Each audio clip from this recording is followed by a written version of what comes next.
আল্লাহ বললেন, ইয়া আদম সাল্লিম আলা উলাইকা নাফর, আদম এই যে ফেরেশতারা বসা, সালাম দাও। আদম বলেন না, আমি সালাম দিব কেন, আমারা দেয় না কেন? অনেক মুরব্বী আছে বলে, আমি দিব কেন, তোরা আমারে দিবি। এরকম আছে না নাই? না, সালাম সবাই সবাইকে দিবেন। স্বামী স্ত্রীকে দিবেন, স্ত্রী স্বামীকে দিবেন, বড়রা ছোটদের দিবেন, ছোটরা বড়দের দিবেন, এক ভাই আরেক ভাইকে দিবেন, বোন ভাইকে দিবেন। তাহলে ফ্যামিলির মধ্যে শান্তি দিয়ে ফ্যামিলিটাকে সমৃদ্ধ করে দিবে কে? কারণ সালাম অর্থই শান্তি। সালাম অর্থ কি? ফ্যামিলির মধ্যে আমাদের এই সালামের প্রচলন নাই। বিশ্বনবী সাল্লাল্লাহু আলাইহি ওয়াসাল্লাম স্ত্রীদেরকে আগে সালাম দিতেন, সাহাবাদেরকে আগে সালাম দিতেন। মা আয়েশা বলেন, এত বছর বিশ্বনবী সংসার করলাম, একদিনও আগে সালাম দিতে পারি নাই। সবসময় বিশ্বনবী আমাকে আগে সালাম দিয়ে দিতেন। তো সাইয়েদনা আদমকে সৃষ্টি করার পরে আল্লাহ বললেন, আদম সাল্লিম আলা উলাইকা নাফর, বুখারীর বর্ণনা, ফেরেশতাদের এই দলটাকে তুমি সালাম দাও। সাইয়েদনা আদম আলাইহিস সালাম অহংকার করেন নাই। তিনি বলেন নাই যে কেন দিব, ফেরেশতারে বলেন না আমারে দিতে, এটা বলছে না, উনি সালাম দিলেন। ফলে ওনার অন্তর থেকে অহংকার মুক্ত করে দিল কে? বিশ্বনবী বলেছেন, আল বাদিউ বিসসালামি বারিউম মিনাল কিবর, আগে আগে যে সালাম দিয়ে দেয় আল্লাহ তার অন্তর থেকে অহংকার তুলে নেয়। মান কানা ফি কলবিহি হাববাতু খারদাল মিনাল কিবর লা ইয়াদখুলুল জান্নাতা আবাদা, যার অন্তরে যাররা পরিমাণ অহংকারের ছিটে ফোঁটা থাকে সে আল্লাহর জান্নাতে ঢুকতে পারবে। আল্লাহর জান্নাতে ঢুকবে বিনয়ীরা। কারা? যারা বিনয়ী, মুতাওয়াদি, হাম্বল, যাদের মধ্যে হাম্বলনেস আছে, যারা বিনয়ী, তারা জান্নাতে ঢুকবে। তো সাইয়েদনা আদম আলাইহিস সালাম বিনয়ের পরিচয় দিলেন, কিন্তু শয়তানকে আল্লাহ বললেন উসজুদু, শয়তানকে বললেন, শয়তান সেজদা দাও। ফেরেশতাদেরকে যখন অর্ডার করেছে সেজদা দাও, শয়তান বলল, আল্লাহ আমি সেজদা দিব না। অহংকার করলো, সে নিজে নিজে উপরে উঠতে চাইলো। সে বলল, খালাকতানি মিন নার ওয়া খালাকতাহু মিন তিন, আপনি আমাকে বানিয়েছেন আগুন দিয়ে, আগুনের ধর্ম উপরের দিকে ওঠা, আগুন জ্বালিয়ে দিলে লেলিহান শিখা কই যায়? উপরে যায়। ওয়া খালাকতাহু মিন তিন, আর আদমকে বানিয়েছেন আপনি মাটি থেকে, তা আমি কেন সেজদা দিব? আদমই না আমারে দিবে। আল্লাহ শয়তানকে চির জাহান্নামী বানিয়ে দিল। চিল্লায় বলেন ঠিক কিনা? আর বিনয়ের কারণে আদমকে আল্লাহ বানালেন আশরাফুল মাখলুকাত। কি বানালেন? সৃষ্টির সেরা। এজন্য নূরের ফেরেশতারাও সাইয়েদনা আদমকে সেজদা দিতে বাধ্য হয়েছে। চিল্লায় বলেন ঠিক কিনা? তুমি মাটির আদমকে প্রথম সৃষ্টি করিয়া ঘোষণা করিয়া দিলে শ্রেষ্ঠ বলিয়া, তাই তো নূরের ফেরেশতা করে আদমকে সেজদা। ঠিক কিনা? তাই তো নূরের ফেরেশতা করে আদমকে সেজদা। সবার চেয়ে সম্মান দিলে মাটির আদমকে। আল্লাহু আল্লাহু তুমি জাল্লে জালালুহু, শেষ করা তো যায় না গে তোমার গুণগান। আল্লাহু আল্লাহু, সুবহানাল্লাহ পড়েন। এজন্য আমরা যেন বিনয়ী হই, আমরা যেন নিজেকে ছোট মনে করি। আপনি নিজেকে ছোট মনে করলে আল্লাহ আপনাকে বড় বানায় দিবে। আর যদি নিজেই নিজেকে বলেন আমি বড় আল্লামা, আমি সব জানি, তাহলে আল্লাহ বলবে তোর স্থান হচ্ছে সবচাইতে নিচে। ঠিক কিনা? আবু নাওয়াস একজন কবি ছিলেন, উনি বলেছেন, ওয়াকুল্লি মাইয়াদ্দাঈ ফিল ইলমি ফালসাফাতান হাবাসতা শাইআন ওয়া গাবাত আনকা আশিয়াউ, কেউ যদি তোমারে বলে যে আমি সব জানি, তুমি দুই আঙ্গুল দেখিয়ে বলো তুমি কিচ্ছু জানো না, তোমার শিখার অনেক বাকি। জাননেওয়ালার উপরও জাননেওয়ালাও আছে। ঠিক কিনা? এজন্য আমরা যেন বিনয়ী হই। বিনয়, হাম্বলনেস, আরবিতে বলে তাওয়াদু, এটা খুবই জরুরি। এগুলো আমাদের মধ্যে এখন নাই। আমাদের মধ্যে ইগো প্রবলেম আছে না নাই? অহংকার, জেলাসি, অ্যারোগ্যান্স, এগুলো থেকে সম্মানিত ভাইয়ের আমাদেরকে বেরিয়ে আসতে হবে। দেখবেন সমাজে যারা খুবই হাম্বল, বিনয়ী, তাদেরকে সবাই পছন্দ করে না? আর অহংকারীদের কেউ পছন্দ করে না। সামনে সালাম দেয়, পিছনে গালি দেয়। কথা বলেন? এজন্য অহংকারী হবেন না, বিনয়ী হবেন। বিশ্বনবী বলছেন, আল্লাহ আপনি আমার বিনয়ী বানান, আপনি আমার ধৈর্যশীল বানান। আপনি আমারে শুকুর গুজার বানান। আমার চোখে আল্লাহ আপনি আমারে ছোট বানান, মানুষের চোখে আপনি আমারে বড় বানান। এই বাণীটা একটা বিপ্লবী বাণী, লা ইলাহা মুহাম্মাদুর। এটা যার অন্তরে একবার প্রবেশ করতে পারে, সে সত্য ছাড়া চোখে আর কিছু দেখে না। এই কালেমার পক্ষে শক্তি যারা, তারা সত্য আর ন্যায়ের পক্ষে চিল্লায় বলেন ঠিক কিনা। এটা পৃথিবীর সবচাইতে শ্রেষ্ঠ জিকির, আফদলু জিকির লা ইলাহা। আবার বিষ্ণু বললেন, মান ক্বালা লা ইলাহা ইল্লাল্লাহ সিদকান মিন কলবিহি দাখালাল জান্নাহ। অন্তর থেকে একনিষ্ঠতার সাথে একবার যে লা ইলাহা পড়বে, ওই লোকটা জান্নাতে প্রবেশ করবে। তার অপকর্মের কারণে, তার পাপের কারণে হয়তো সে পানিশমেন্ট পাবে জাহান্নামে, কিন্তু ফাইনালি সব শেষে সে জান্নাতে ঢুকবে, ঠিক কিনা। সহিহ ইবনে হিব্বান আর মুস্তাদরাকে হাকিমের এক বর্ণনা, মুসা আলাইহিস সালাম আল্লাহকে প্রশ্ন করলেন, ইয়া আল্লাহ আল্লিমনি কালিমাতান আযকুরু বিহা ওয়া আদউ বিহা। আল্লাহ, আপনি আমারে একটা কালিমা শিখান, একটা জিকির শিখান, যে জিকিরটা দিয়ে শুধু আমি আপনার জিকির করব। এই জিকির কেউ জানবে না, শুধু জানবো আমি আর আপনি। সুবহানাল্লাহ পড়েন। আল্লাহ বললেন, ইয়া মুসা ইকরা লা ইলাহা ইল্লাল্লাহ। মুসা তুমি পড়ো লা ইলাহা। মুসা আলাইহিস সালাম বললেন, আল্লাহ বলছি এমন জিকির যেটা আমি আর আপনি ছাড়া কেউ জানবে না। লা ইলাহা এটা তো জাতীয় জিকির, এটা তো ইন্টারন্যাশনাল জিকির, এটা তো সবাই জানে।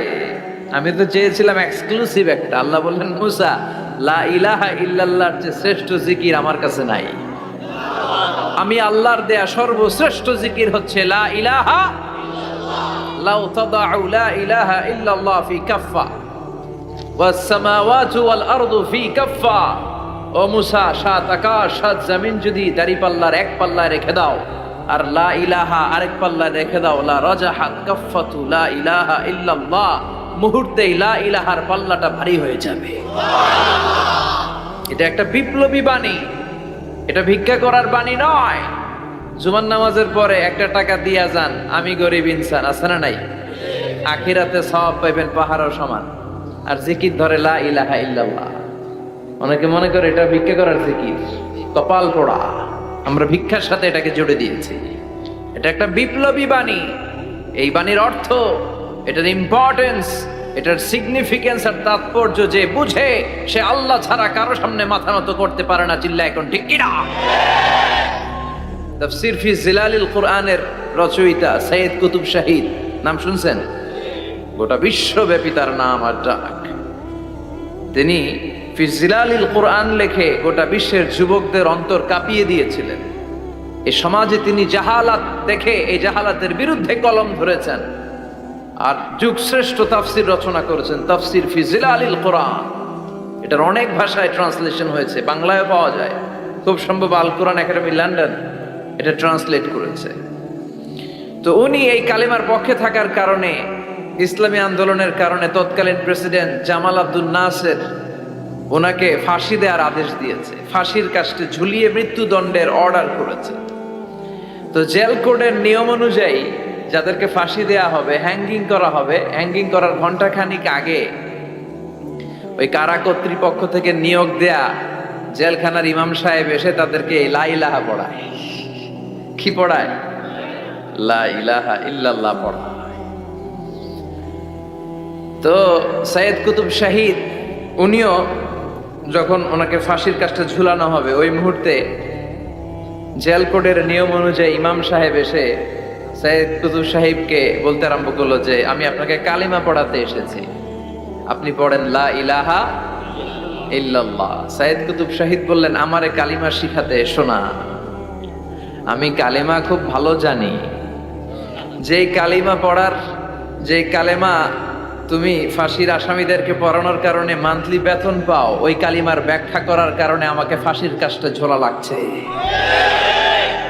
তুমি কালিমা পড়াও, তুমি বেতন নাও, আর আমি কালিমার ব্যাখ্যা করার কারণে আমার ফাঁসি হয়। তার মানে তোর কালিমা আর আমার কালিমা এক কালিমা না। কালিমার মধ্যে পার্থক্য আছে না নাই? কালেমায় কালেমায় পার্থক্য আছে। ওই কারা কর্তৃপক্ষের নিয়োগ করা ইমাম সাহেবের লা ইলাহা ইল্লাল্লাহ আর তাফসীর ফি জিলালিল কুরআনের রচয়িতা সৈয়দ কুতুব শহীদের লা ইলাহা এক কালিমা নয়, এক লা ইলাহা নয়, চিল্লায় কোন ঠিক কিনা? পার্থক্য আছে, আলাদা। এজন্য আসল লা ইলাহার অনুসারী হতে হবে। লা ইলাহার ধারক এবং বাহকরা হচ্ছে সত্য এবং ন্যায়ের পক্ষে। যত বিপদ আসে, যত আপদ আসে, যত ঝুঁকি আসে, পাহাড় সম ঝুঁকিকে ডিঙ্গিয়ে তারা লা ইলাহার কালেমার পতাকাকে উড়িয়ে দেয়, চিল্লায় বলেন ঠিক কিনা? এজন্য ইমানে ইমানে পার্থক্য আছে। আমরা যেন আসলে ইমানদার হতে পারি, আল্লাহ তৌফিক দাও। আরো জোরে পড়েন আমিন। আমরা সব সময় যেন আল্লাহর জিকির দিয়ে হৃদয়টাকে সিক্ত রাখতে পারি, তুমি তৌফিক দাও। বিষ্ণু বলেছেন লা ইয়াজালু লিসানুকা রাতবান মিন যিকরিল্লাহ, তোমার জিহ্বাটা যেন আল্লাহর জিকিরে সব সময় ভিজা থাকে। কি থাকে? সব সময় যেন পড়ি সুবহানাল্লাহ, আলহামদুলিল্লাহ, লা ইলাহা ইল্লাল্লাহ। সব সময় যেন আমরা পড়ি আল্লাহু আকবার। বিষ্ণু বললেন আহাব্বুল কালাম ইলাল্লাহি আরবা। খেয়াল রাখবেন, আল্লাহর কাছে সবচেয়ে প্রিয় কথা চারটা। কয়টা? আহাব্বুল কালামি ইলাল্লাহি আরবা। আল্লাহর কাছে সবচাইতে প্রিয় কালাম হচ্ছে চারটা। লা ইয়াদুররুকা বিআইয়িহিন্না বাদাআতা। এই চারটার কোনটা দিয়ে শুরু করবে এটা তোমার ব্যাপার, আগে পরে করলেও কোনো সমস্যা নাই। চারটার একটা হচ্ছে সুবহানাল্লাহ, আরেকটা হচ্ছে আলহামদুলিল্লাহ, আরেকটা হচ্ছে লা ইলাহা ইল্লাল্লাহ, আরেকটা হচ্ছে আল্লাহু আকবার। এজন্য সব সময় আল্লাহর জিকির করতে রাজি আছেন তো? আল্লাহরে ডাকতে রাজি আছেন? ফাযকুরুনি ওয়াশকুরুলি। আল্লাহ বলেন যদি আমার জিকির করো আমিও তোমাদের জিকির করি, যদি আমার স্মরণ করো আমিও তোমাদের স্মরণ করি। আবার বিষ্ণু বললেন, আল্লাহ ঘোষণা দেন ফাইন যাকারানি ফি নাফসি যাকারতুহু ফি নাফসি। আমার বান্দা যদি একা একা আমার জিকির করে আমিও আমার বান্দাকে একা একা স্মরণ করি। ওয়া ইন যাকারানি ফি মালাইন যাকারতুহু ফি মালাইন খায়রিম মিনহু। আর মহা সম্মেলনে যদি বান্দা আমারে স্মরণ করে আমি এর চাইতো শ্রেষ্ঠ মহা সম্মেলন ফেরেশতাদেরকে নিয়ে আমার বান্দাকে স্মরণ করি। ওয়া ইন তাকাররাবা ইলাইয়া শিবরান তাকাররাবতু ইলাইহি দিরাআন। আমার বান্দা যদি আমার দিকে এক বিঘত আসতে চায় আমি আমার বান্দার দিকে এক হাত এগিয়ে যাই। আমার বান্দা যদি আমার দিকে এক হাত আসতে চায় আমি আমার বান্দার দিকে দুই হাত চলে যাই। ওয়া ইন আতানি ইয়ামশি আতাইতুহু হারওয়ালা। আর আমার বান্দা যদি আমার কাছে হেঁটে হেঁটে আসতে চায় আমি আমার গোলামের দিকে দৌড়ে দৌড়ে যাই। ওই আল্লাহরে ভুলে গিয়ে আমরা মাজারে যে সিজদা দেই, কপাল পোড়া। আছে না নাই? দোদেল বান্দা কালমা চোর, না পায় শ্মশান না পায় ঘোর, দিন থাকিতে আয়রে পথে ছাইড়া দে ভণ্ডামি ভণ্ডামি ভণ্ডামি ভণ্ডামি, ছাইড়া দে ভণ্ডামি। ঠিক কি না? ভণ্ডামির সাথে আমাদের সম্পর্ক আছে? মাজার পূজার সাথে ইসলামের কোনো সম্পর্ক আছে? নামাজ কালাম পড়ে না ইবলিশ শয়তানের নানা। আছে না নাই? এলাকায় মনে হয় নাই, অনেক জায়গায় আছে দেখবেন লাল সাল্লু দিয়ে ইয়া উঁচু করা। সাইয়েদনা আলীকে মদিনায় বিশ্বনবী পাঠালেন আর বললেন যত উঁচু মাজার দেখো ভেঙে মাটির সাথে গুড়িয়ে দাও। কবরস্থান উঁচু হবে না, কবর হবে সমান। এটাকে সেফটি দেওয়ার জন্য, সিকিউরিটি দেওয়ার জন্য আপনি চারদিকে সিম্পল বেড়া বা দেয়াল দিতে পারেন যাতে গরু ছাগল যে এই কবরের অসম্মান না করে।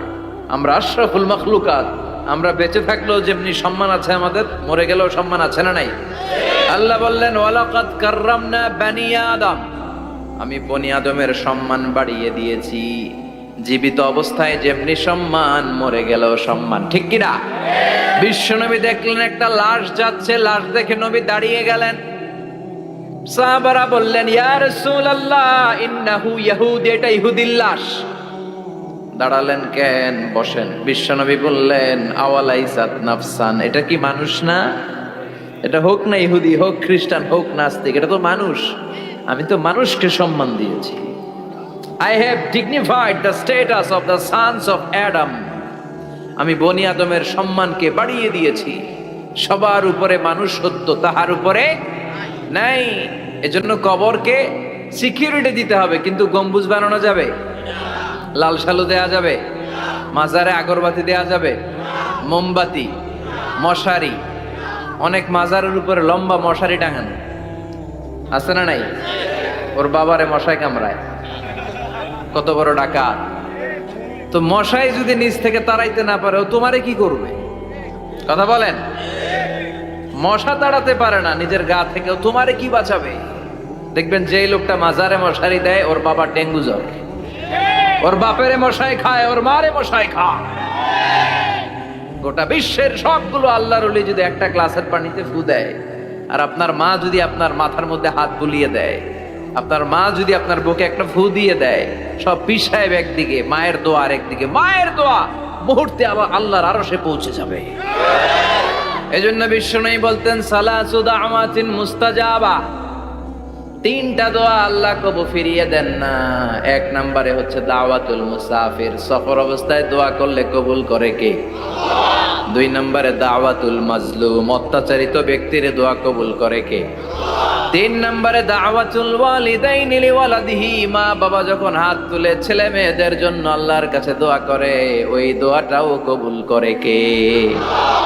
মাজারে মশারি দিবেন, লাল সালু দিবেন, আগরবাতি, মোমবাতি, কোন মানত মাজারে মানত করা যায় না। ইন্নী নাযারতু লিররহমানি সাওমা, মানত করতে হয় রহমানের নামে, মানত হবে একজনের নামে। চিল্লায় বলেন তিনি কে? এজন্য মাজারে কিছু দেয়া যাবে না। নামাজ কালাম পড়ে না ইবলিস শয়তানের নানা, ধর্মের একখান খুঁটি ধইরা কয়দিন করবা হয়রানি। ভণ্ডামি ভণ্ডামি ভণ্ডামি, ছাইড়া দে ভণ্ডামি। দোদেল বান্দা কালমা চোর, না পায় শ্মশান না পায় ঘোর, দিন থাকিতে আয়রে পথে ছাইড়া দে ভণ্ডামি। ভণ্ডামি ভণ্ডামি ভণ্ডামি, ছাইড়া দে ভণ্ডামি। চিল্লায় বলেন ঠিক কিনা? এগুলোর সাথে আমাদের কোনো সম্পর্ক নাই। ইসলাম হচ্ছে সহজ। আদ-দীনু ইউসরুন লা উসরা ফি, আদ-দীনু ইউসর, দিন সহজ। এত জনের কাছে যাওয়া লাগবে না, আপনি ওই জেলায় যে ওই মাজারে মানত করা লাগবে না, আপনার সিলেটে যাওয়া লাগবে না, আপনার খানজানাইলের কাছে যাওয়া লাগবে না, আপনার কোথাও যাওয়া লাগবে না। আপনি বাড়ির পাশের মসজিদে পড়ে সেজদা দেন, মুহূর্তে দোয়া কবুল করে নিবে কে? রব্বুল আলামিন বলে, গোলাম আমারে ডাকস না কেন? তোর ডাকে সাড়া দেওয়ার জন্য আমি 24 আওয়ার্স রেডি। দুনিয়ার বুকে কোনো বিষয় নিয়ে যদি আমরা বারবার যাই, দুনিয়াতে লোকজন রেগে যায়, ঠিক কিনা?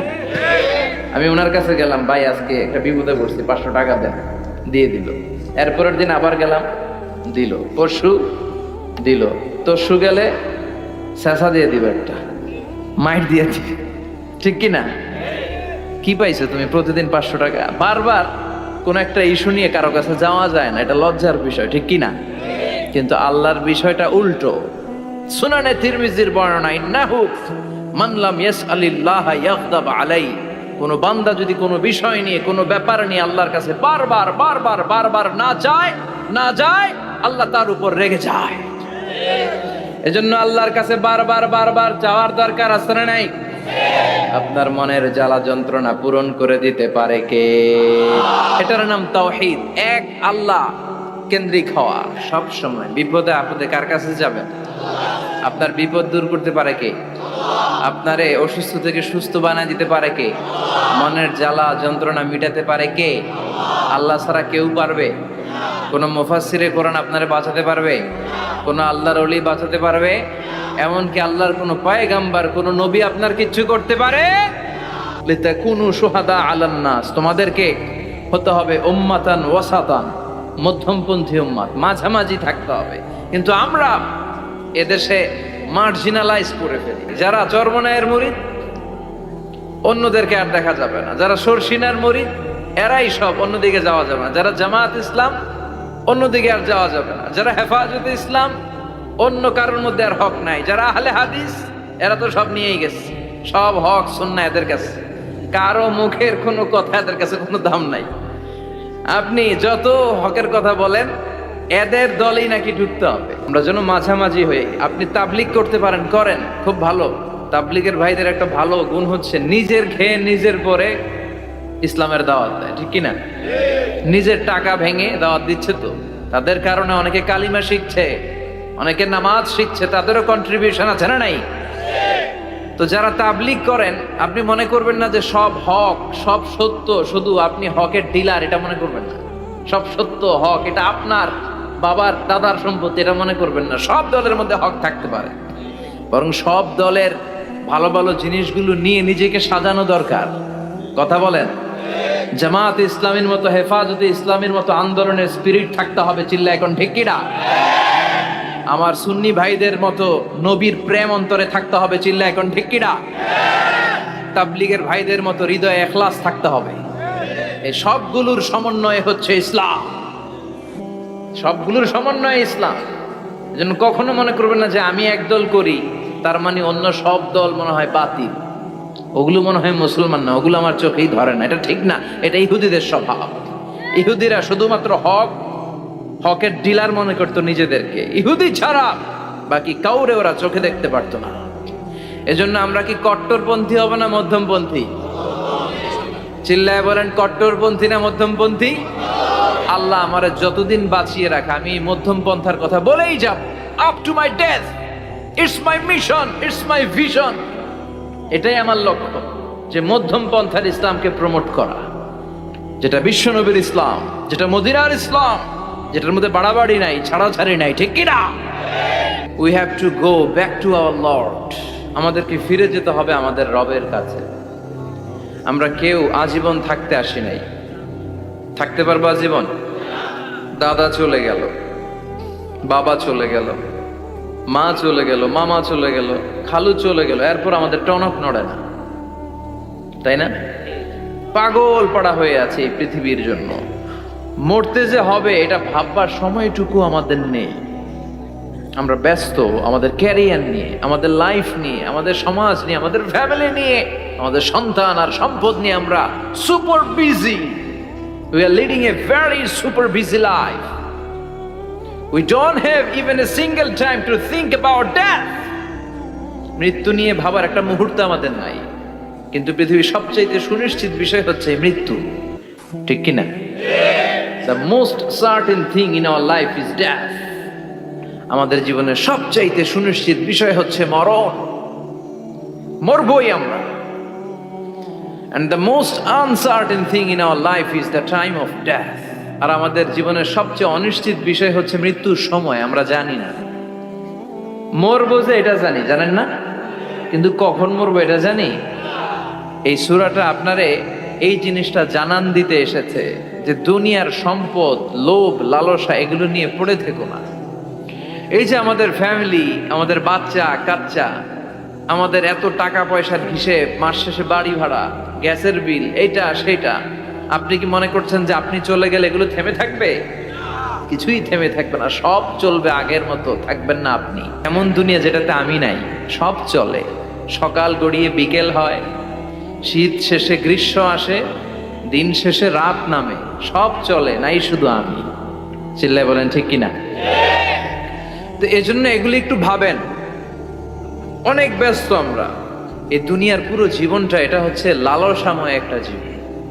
লোভ, মরিচিকা, মায়াজাল, এই মায়াজালে আমরা আটকে আছি।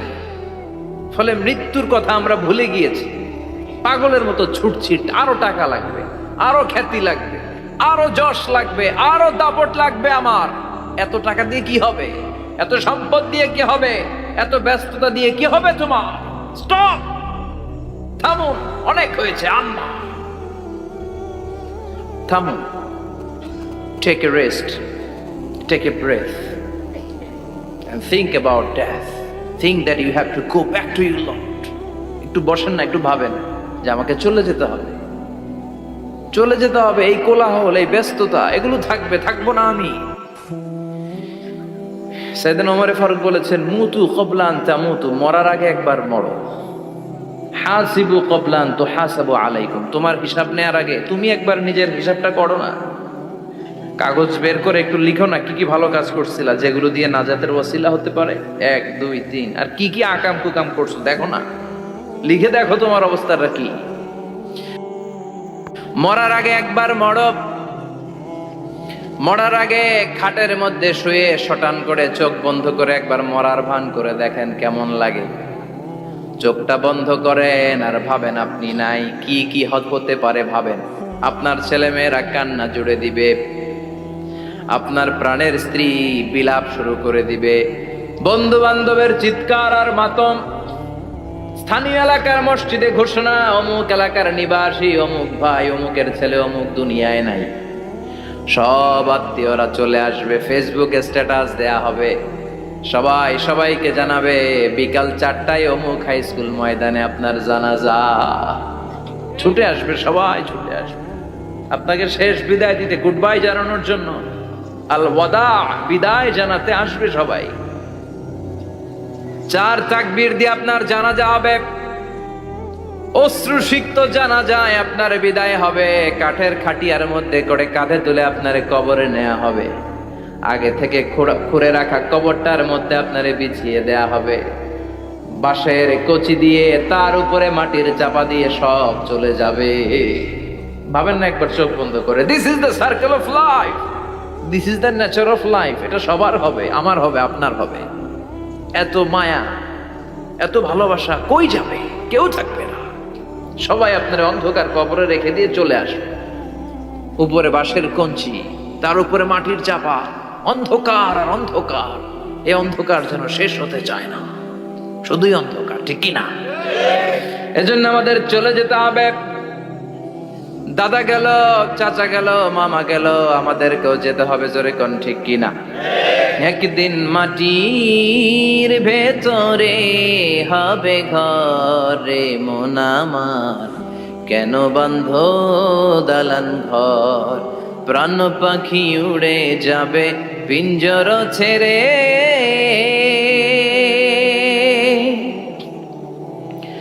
ধরা ধামে সবই রবে, তুমি যাবে চলে, বন্ধু বান্ধব যত, মাতা পিতা দ্বারা সুত, সবই হবে তোমার পরে মন আমার, কেন বন্ধ দালান ঘর।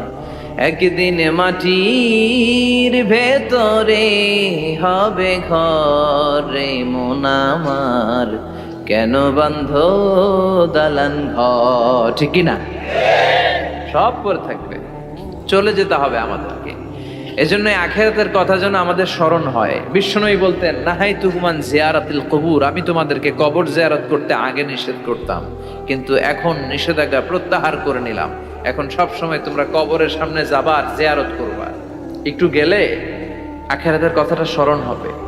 ওখানে ছোট শিশুরা শুয়ে আছে, কিশোর যুবকরা আছে, আপনার মতো তাগড়া যুবক মুরব্বীরা আছে। এরা এই এলাকায় থাকতো, এরা আকাশ থেকে নেমে আসে না, এই এলাকার সন্তান আজ নাই। একটা সার্টেন পিরিয়ড শেষে আপনিও থাকবেন না। This is the nature of life, this is the circle of life. ছোট্ট শিশু হয়ে এসেছিলেন, শৈশব, কৈশোর, যৌবন, প্রৌঢ়ত্ব। আগে ছিলেন সিঙ্গেল, বিয়ে করে হয়ে গেলেন ডবল। এরপরে আল্লাহ আপনাকে একটা মেয়ে দিল, এরপরে মেয়েকে বিয়ে দিয়ে শ্বশুর হলেন, এরপরে ওই মেয়ের ঘরে সন্তান হতে নানা হলেন। আর কতদিন? অনেক দিন হলো তো, অনেক লম্বা সময় পেয়েছেন আপনি। Think about that. এবার যাওয়ার কথা ভাবেন, আখিরাতের সামানের কথা ভাবেন, ফিরে যেতে হবে। কি শক্তিশালী যুবক, বার্ধক্য চলে আসলে লাঠি ছাড়া চলতে পারে না। কুচকুচে কালো দাড়ি সাদা হয়ে যায়, দাড়ির শুভ্রতা, বয়সের ভার, রং ধরা যৌবন জং ধরে শেষ, ঠিক কিনা? This is the circle of life. যুবক ভাইয়েরা, এটাই জীবন, চলে যেতে হবে, কেউ থাকতে পারবে না, ঠিক কিনা? এটা রিমাইন্ডার আল্লাহ এই সূরার ভেতরে দিয়েছেন যে তোমাদেরকে ফিরে যেতে হবে। এই লোভ লালসা ছেড়ে দাও। রব্বুল আলামিন বলেন, আলহাকুমুত তাকাসুর হাত্তা যুরতুমুল মাকাবির। ও গোলাম, দুনিয়ার সম্পদ, লোভ লালসা তোদেরকে পাগল বানিয়ে দিয়েছে। এই লোভ পাগলামি কোনোদিন তোদের থামবে না যতদিন না তোরা কবরে ঢুকবি, ঠিক কিনা? কার কথা? আল্লাহ বললেন, দুনিয়ার সম্পদ আর লোভ আর মোহে তোমরা গাফেল হয়ে গিয়েছো। আখেরাতের কথা বেমালুম তোমরা ভুলে গিয়েছো, কিন্তু আখেরাতে তোমাদের যেতেই হবে, কবরের বাড়িতে তোমাদের ঢুকতেই হবে, ঠিক কি না? যেতেই হবে। আমরা ভুলে যাই। আলহাকুমুত তাকাসুর, অতিরিক্ত পাওয়ার লোভ, বেশি বেশি খাওয়ার লোভ, বেশি বেশি জমানোর লোভ মানুষকে গাফেল বানিয়ে দিয়েছে। এটা মানুষের স্বভাব। আরো চাই, আরো চাই, এই স্বভাবটা আছে না নাই? দেখবেন ছোট বাচ্চারা মসজিদে দোয়া অনুষ্ঠান শেষে জিলাপি দেয় না? বড়ুয়া কৃষ্ণপুর কি দেয়? আগে বাতাসা দিত না, এখন কি দেয়? জিলাপি দেয়, মিষ্টি দেয়। তো মসজিদের 2-3 গেট থেকে যদি দেয়, ছোট বাচ্চারা দেখবেন এদিক দিয়ে কয়েকটা নিয়ে আবার ওই গেটে লাইন ধরে। ওর হাত হইলো ছোট হাত, ওর হাত ভর্তি জিলাপি, আর নেওয়ার জায়গা নেই, এরপর আরেক জায়গায় লাইন ধরছে। আরো লাগবে, আরো লাগবে, এই আরো আরো আরো চাই, এই স্বভাবটাই মানুষকে কুড়ে কুড়ে শেষ করে দিয়েছে। এত লাগবে কেন তোমার? চাহিদার কোনো শেষ নাই।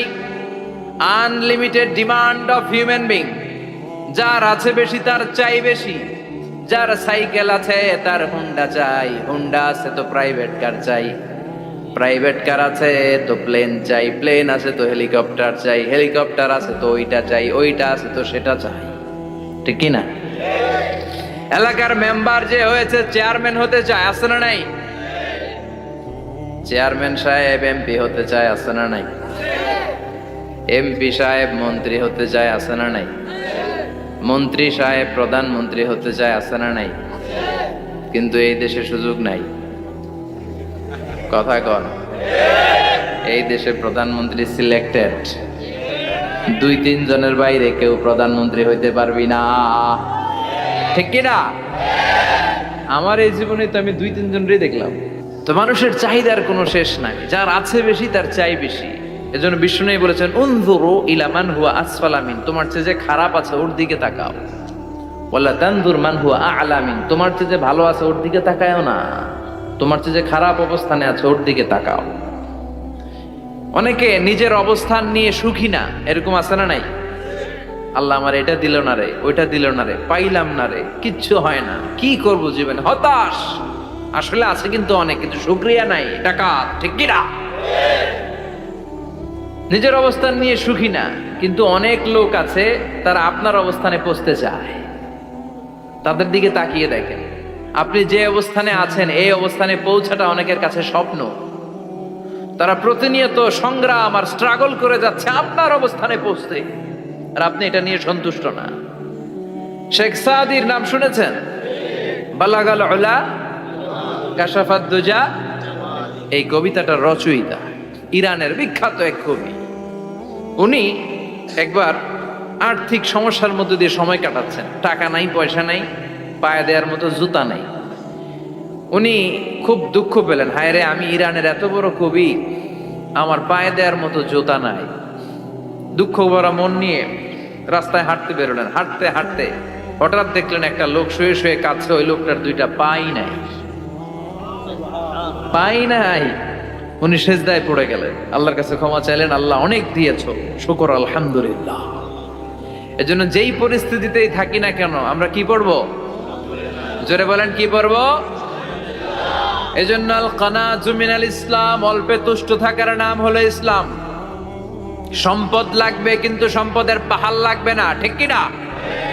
অল্প খান, অল্প পড়েন, অল্প জামান, অল্পের ভেতরে বরকত ঢুকাইয়া দিছে কে? দেখবেন যাদের সম্পদ অল্প তারা সুখী বেশি।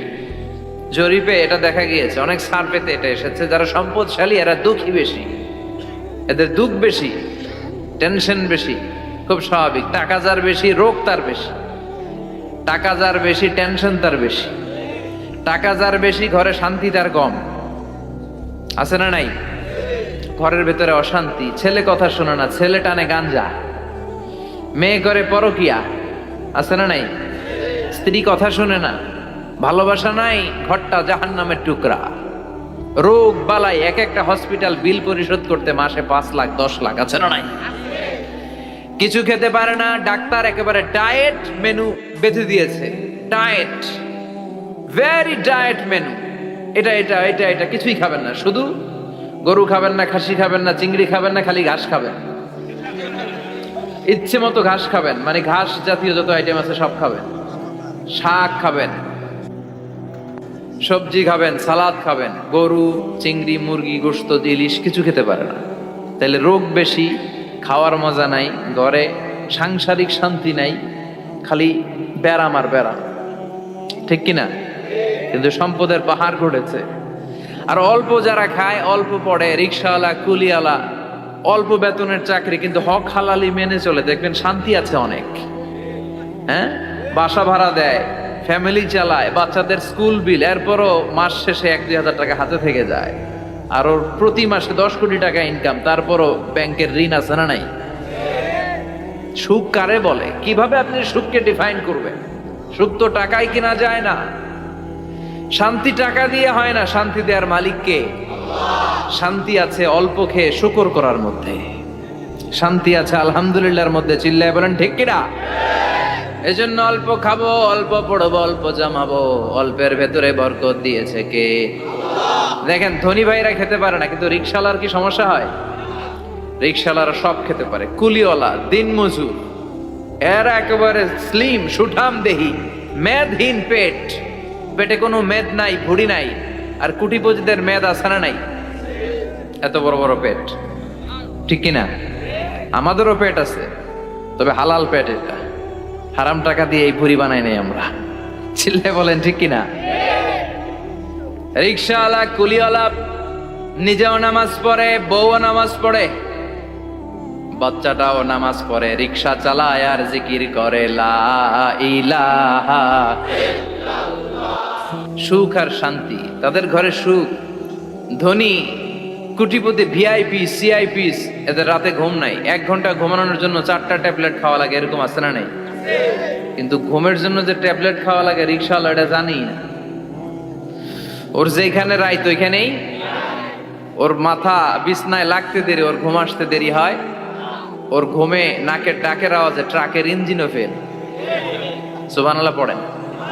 এজন্য অনেক বেশি সম্পদের পাহাড় করা লাগবে, এই চিন্তা যেন আমাদের মাথায় না আসে। চিল্লায় বলেন ঠিক কিনা? এজন্য রব্বুল আলামিন বলেন, আল্হাকুমুত তাকাসুর হাত্তা যুরতুমুল মাকাবির। বেশি বেশি সম্পদ উপার্জনের আকাঙ্ক্ষা তোমাদেরকে আখিরাত থেকে গাফেল বানিয়েছে। এই গাফলতি কশিনকালেও তোমাদের কমবে না যতক্ষণ না তোমরা কবরে ঢুকবা। হাত্তা যুরতুমুল মাকাবের, মাকবারাতুনের প্লুরাল মাকাবের, যতক্ষণ না কবরে না ঢুকবা, কবরস্থান তোমার আবাসস্থল না হবে, ততক্ষণ পর্যন্ত এই চাই চাই মানসিকতা কমবে। মানুষের স্বভাব হলো আরো চাই, আরো যাই, আরো চাই করে। ফকিরের আকারা আল্লাহ গালি দিয়ে বললেন, তোরা সব ফকিরনি, তোরা কি? ইয়া আইয়ুহান নাসু আনতুমুল ফুকারাউ ইলাল্লাহ ওয়াল্লাহু হুয়াল গানিয়ুল হামিদ। সুবহানাল্লাহ পড়েন। আল্লাহ ডেকে বললেন, গোলাম আনতুমুল ফুকারা ইলাল্লাহ, তোমরা সবাই ফকির, ধনী হলো একজন, তিনি কে?